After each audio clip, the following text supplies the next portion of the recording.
In this video, I will show you how you can display the refresh rate on your Samsung Galaxy S26, S26 Plus, or the S26 Ultra.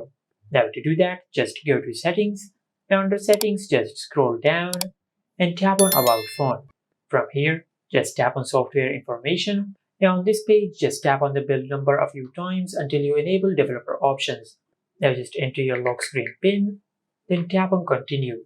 And after you enable developer options on your Samsung phone, then just go back to the main settings page and in the search bar just search this. Now just tap on show refresh rate under developer options.